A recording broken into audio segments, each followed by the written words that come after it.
Hi, my name's Dee and welcome to Sunchild Tarot and welcome to not your traditional monthly readings.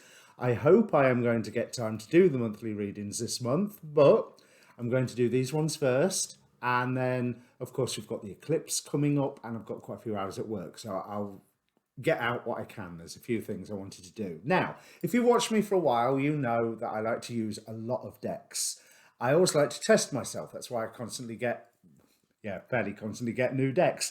And there's when I used to teach a tarot course, some 20 years ago, I used to say to people, you can use anything for divination, as above, so below, as within, so without. In a holographic universe, everything is contained in a piece of everything else.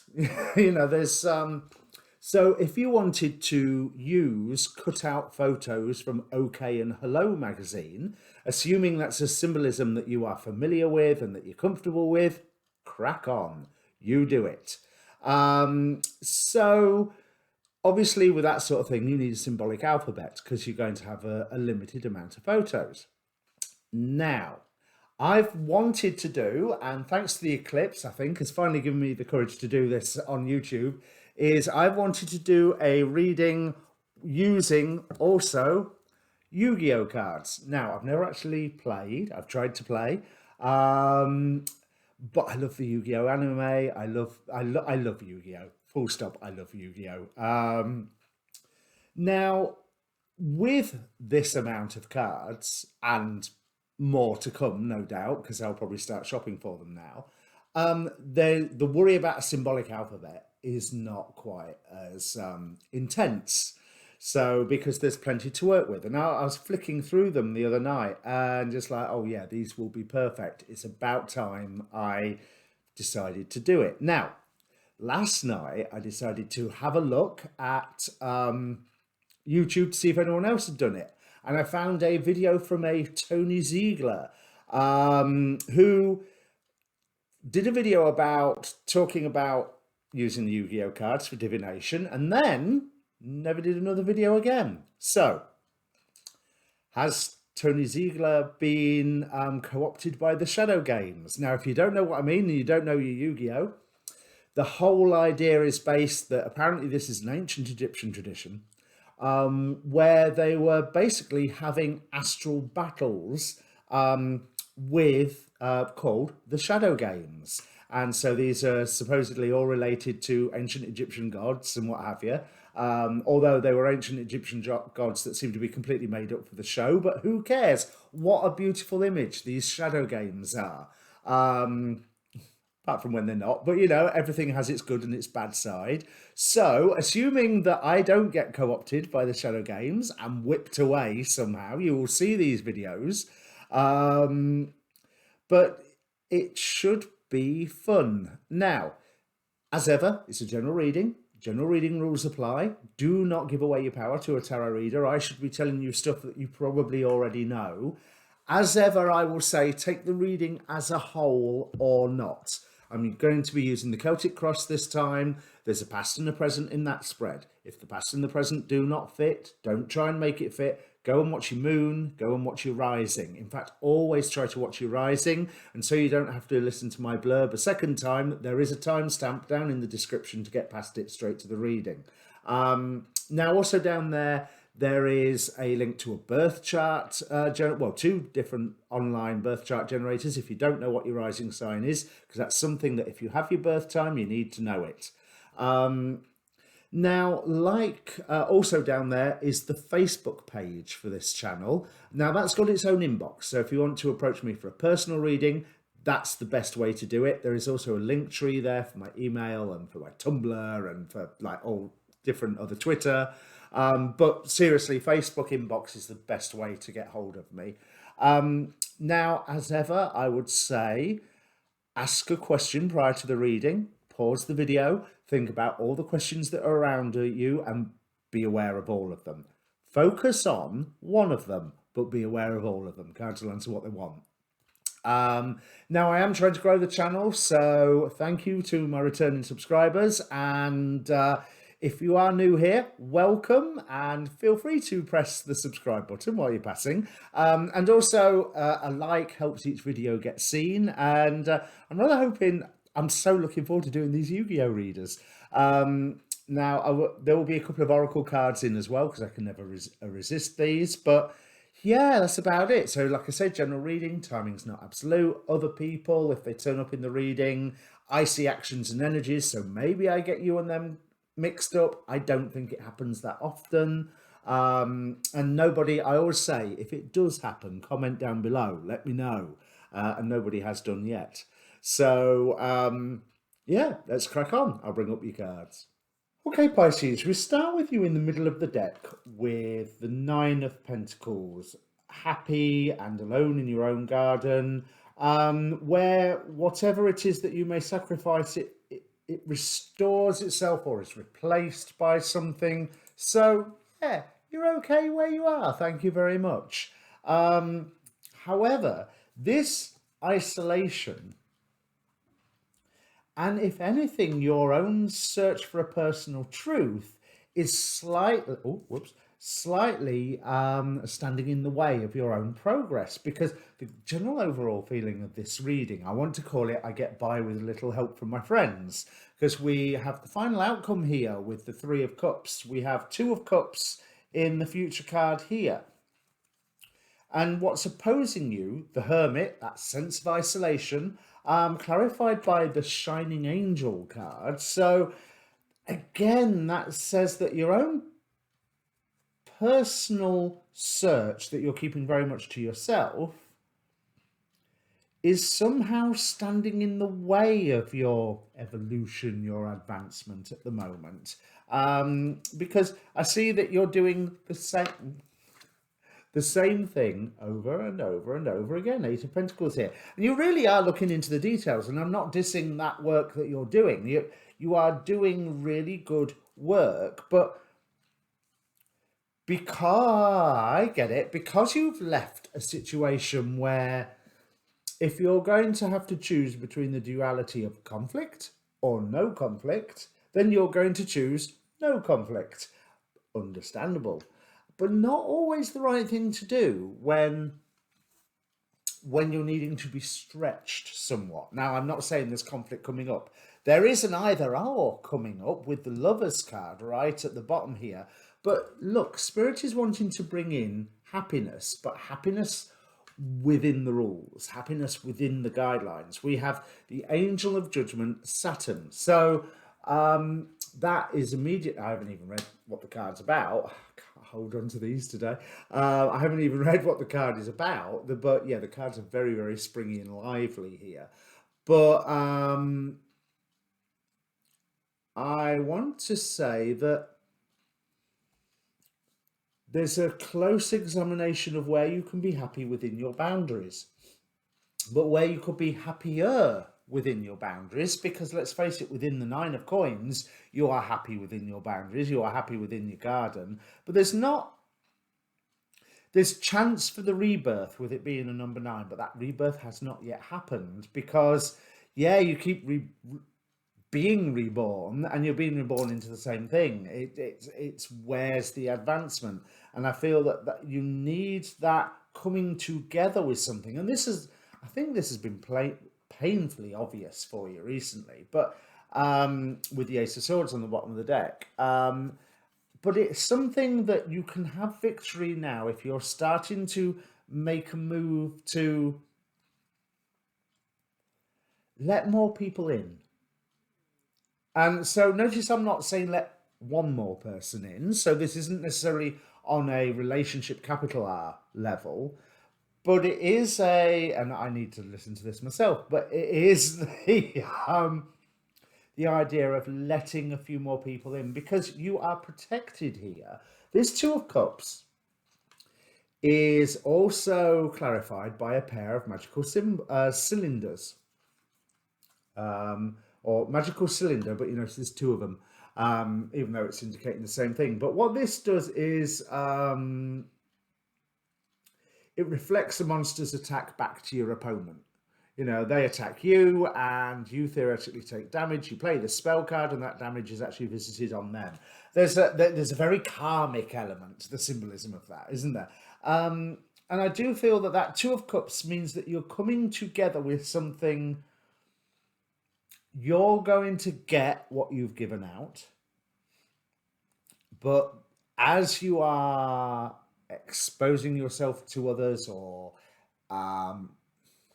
exposing is probably the wrong word, but as you are allowing more people in, they get what they give out as well, which is fine, absolutely fine. But I think you've learned the discernment here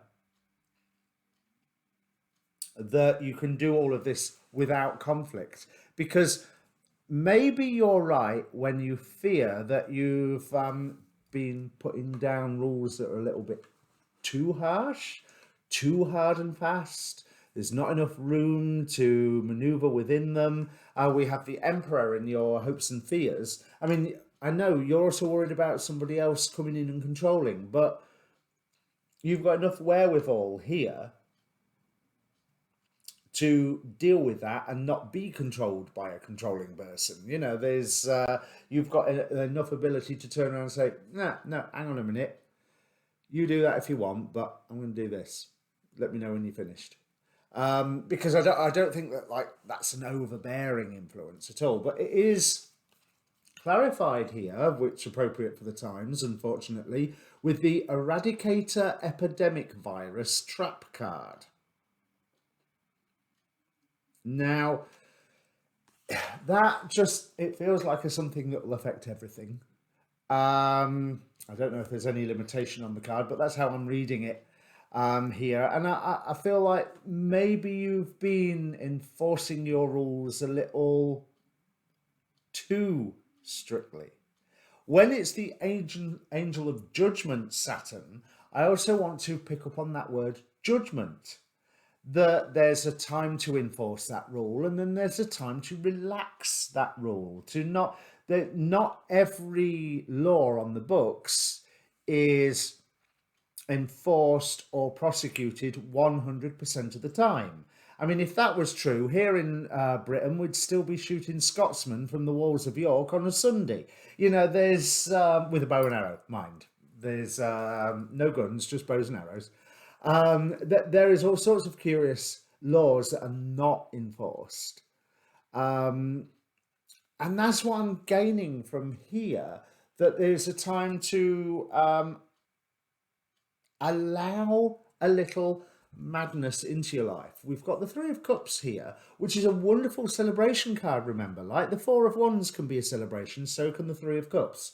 And this is clarified by Bron, Mad King of the Dark World. But I actually feel really positive about him. So this Bron here is adding just a nice bit of unpredictability, a soupçon of chaos, so to speak, that will test you, whereas this imposed isolation here hasn't. Now, if your question at the start of this was, should I let so-and-so into my life? Yes, with the Lovers card, the Two of Cups, then yes, it's something that you can seriously consider. But again, the Lovers can be a decision, as well as the Two of Cups being a union. And with the Cyber Dragon, information's a monster at the moment. So I want to say, I mean, there's good sides to that and there's bad sides to that. You can have too much of it, or you can try and process information that is, I can't believe I'm saying this, because I don't believe that at all. I'm an information hoarder. But you can be trying to process too much at any one time, or you can be trying to process too much information that is of a low quality at any one time. Whereas this Cyber Dragon really, what it really brings to mind to me is that idea of ferreting through information to find that right one bit that you're after, or ferreting through cyberspace to find that one right bit that you're after. So it's not just a roar of a dragon, but it's putting that roar in the right place. But as I say, with that Three of Cups and Bron Mad King, there's challenges coming. So you've spent this time being alone, and you've gained a lot from this Hermit and Shining Angel card. But I also feel like, to a certain extent, even though you may blissfully return to this state of being right now, and this might be a right now this couple of weeks, or right now this few months, or right now this year, or right now Jupiter and Pisces. But right now, yeah, because you've got that whole Saturn and Jupiter thing going on here, haven't you? Right now, that concentrating totally on your own and staying on your own and just pursuing your own search is holding you back from something else. And the reason for that is that there are challenges coming. And yes, there are challenges coming. And this Nuit card, or Nuit, because I always want to pronounce her name as in the French for night, Nuit, but that might not be how it's pronounced. It's just simply how it's spelt. Nuit is a card, a goddess about separation. She's the night sky, but she's also a card about success. But it's short-term delays, long-term success. Separation in the short term for long-term success. But here, Lovers, Two of Cups, that separation will only be for so long. And that separation has already been occurring with the Nine of Coins and the Hermit here in the central part of the reading. And I think there's an element that it's endemic on you to stop this separation, or to stop your share of this separation, and allow others in. Duma, the Angel of Dreams. In fact, let me read out what Duma says, because it's docent to the unknown. Duma is the impetus to doubt a false reality. So again, maybe you need that sort of a cold hard dose of reality here, which is what breaking this isolation does. It gives you something to all that you've learned during this period, all that you've worked on. It's going to give you a chance to measure what you've learned to the real world, to say, right, I've learned all this stuff. Is this valuable? Is that valuable? Is it accurate? Is it appropriate? Is it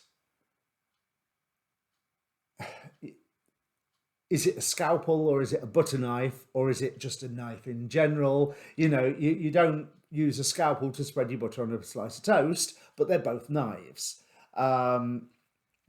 When the world shifts around you, Duma is your guide. The world is stranger than you believed it to be. So that includes other people coming in, I think. That there's blessings to be brought in with these other people, it appears. And openings, but there's going to be challenges. And of course there's challenges. There's challenges whether you're on your own or whether you're allowing people in. But the Hydra is indicating that there might be more than one challenge. But also with this Hydra card, again, there's Hercules battling the Hydra there. And I'm really drawn to the picture of Hercules on here, as in something that is strong, protective, whether this is you or people around you. There is this sense of being able to be your own protection, have protection with others, and being able to give them that protection as according to what you have decided is valuable. So the Eight of Pentacles, you can see it as a combination of the 6 and the 2. So you have assigned value and you have balanced that value with all your other concerns. And Maestroke the Symphony Jinn rather tells me that you can now apply that value. So again, there's applying. And there is someone who is wanting to get you moving. There is someone who is wanting you to come out of your shell. With the Chariot card, it may well be that there's more than one person and you're finding that you're pulled into a number of different directions at once. And to be honest, right now, what I feel here is that's okay. You've done your time centering yourself for the moment. You've done your time grounding, linking in, gaining the spiritual wisdom. Now with the Chariot and beige or Benge, I can't tell. I think it's beige or Belge. Vanguard of the Dark World. Someone, if you know this card, let me know in how do I pronounce that. You're going to get dragged out of your comfort zone by all these different needs around you, one way or another. So you can come out of your comfort zone smiling, or you can come out of your comfort zone kicking and screaming. But it looks like smiling's the better option, because again, that brings in support for you. And I would be remiss if I said there is a positive relationship aspect to this reading with making the choice and coming into union here. The Three of Cups is telling me that there's a cause for celebration there. But it's also telling me not too serious, something nice, light. If it's going to grow, it will grow. You don't have to be heavy about it. You don't have to be, we met last week and now we're getting married. It's just what we're doing this week, what we're doing next week. Haven't really thought beyond that, and that's okay. But there are more dreams coming in. So back to Duma. Sorry, I was reading him out, wasn't I? When we all dream, we dream together. Those dreams pulled together in Duma's cup's hands. Look below the surface of the water. You know you've missed something, and yet you wonder what. You listen closely, and yet you hear nothing. All the while, you dream the truth you think you seek. It is said that Duma and Leliel are connected. So Leliel is the angel of night, and she represents that creative void that has yet to be filled, like the space before the word, so to speak. So, one, pay attention to your dreams here. But two, I do think with that Chariot in the other people's section, there is something wonderful that can be introduced into your life if you allow it. If you relax or apply your rules judiciously. Right, so if that means anything to you, Pisces, please do comment down below, because it's always nice to know that I'm not just listening to the sound of my own voice talking to a camera. But also, tell me if you like these YuGiOh card readings, because they're fun. I'm going to do more of these. There's no doubt about that. I am going to do more of these. Now, as for your readings this month, the monthlies are probably going to be out at the middle of the month because I've got a lot of shifts at work and the eclipse is coming up. So eclipse readings first, monthlies after.